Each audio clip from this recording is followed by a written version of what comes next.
Hey rollerblades, welcome back to Tricks with Ben. Welcome back to the tip jar. Welcome back to, what's up rollerblades, welcome back. Today we're gonna go over one mistake that I see time and time again from beginner aggressive skaters. And we're gonna talk about what it is and how to fix it. In this video, let's get into it.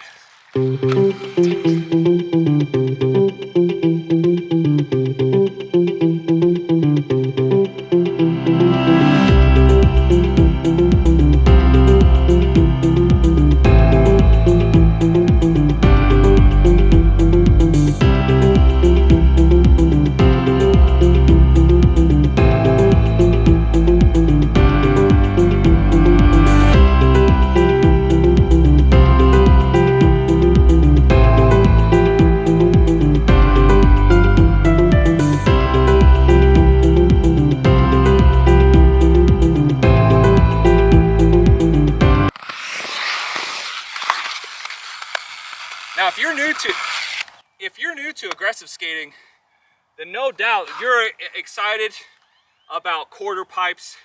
And these here, I call them concrete waves. Transitions, ramps, quarter pipes, all the fun stuff.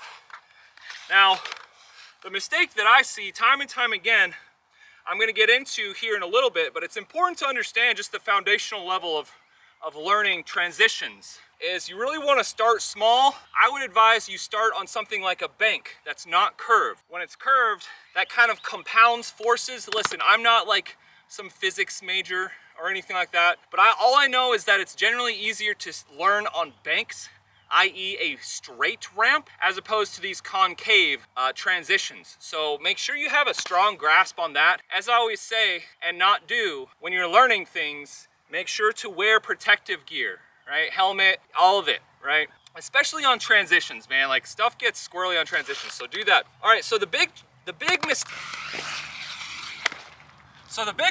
that I see probably time and time again has actually been talked about on a channel called Flower She Rolls, if you're not familiar with it. She mentioned it kind of briefly in one of her videos, but I think it warrants having an entire video, hence this video.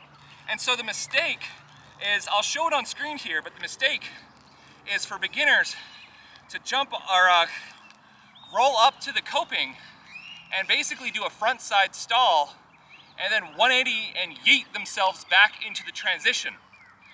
Now, my suspicion here, because I am trying to reflect back on when I used to do this, because I know I used to do it too, is that it feels a lot safer to stall facing the ramp. You can see everything that's going on.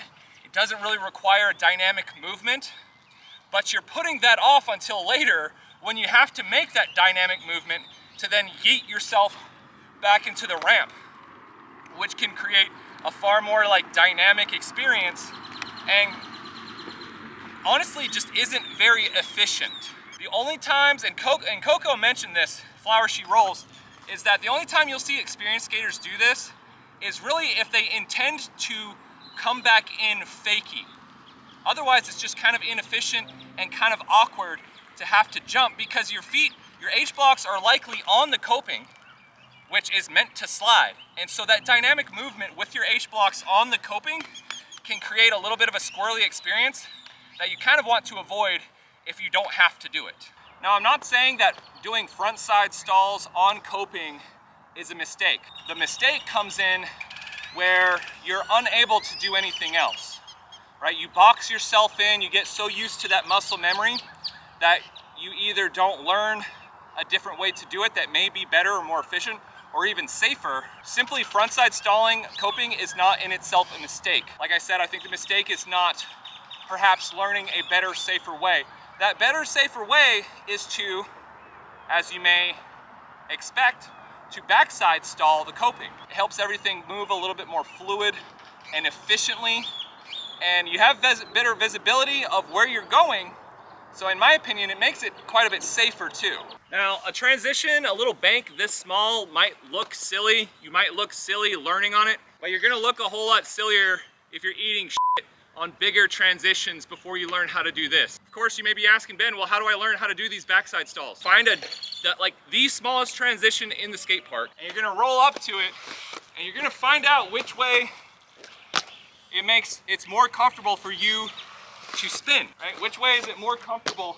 Just like you have a dominant hand and a non-dominant hand, you're gonna find out which way feels more natural to spin, right? Once you've determined that, find something tiny, again, like this. Practice rolling up it, spinning, landing backside, and going back in, right? All my like instructional stuff is all about crawl, walk, run, right? Slow and simple to more complex and fast. So literally find the smallest thing you can and practice until you can stomp it every single time, right?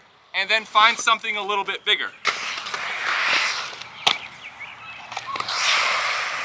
And if it helps, maybe consider, instead of actually landing on the coping, just try and force yourself to land on the flat top. I'll show you right here.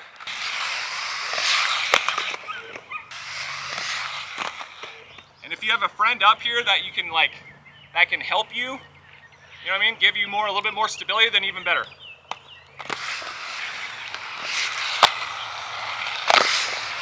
And just understand too, this is likely not all likely to happen all in the same day. So literally, if it takes you an entire session of just trying this on the smallest, tiniest bank, then that's cool. Take as many days, take as many weeks as you need to progress to that next larger obstacle, whatever it may be, right? You don't want to rush it, because if you fall and eat it and break something, it's gonna set you back months instead of taking 2 or 3 sessions to progress slowly. But I get it. It's very tempting to wanna learn very quickly and progress very quickly, but that's how you get hurt sometimes. It is what it is.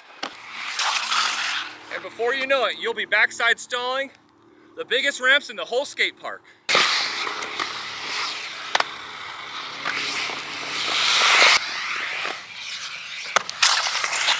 I hope you enjoyed this edition of Trick Tips with Ben. We'll see you next time. Don't forget to like and subscribe and ring the bell and all that fun stuff. I will see you on the next video, Roller Bitters. Take care.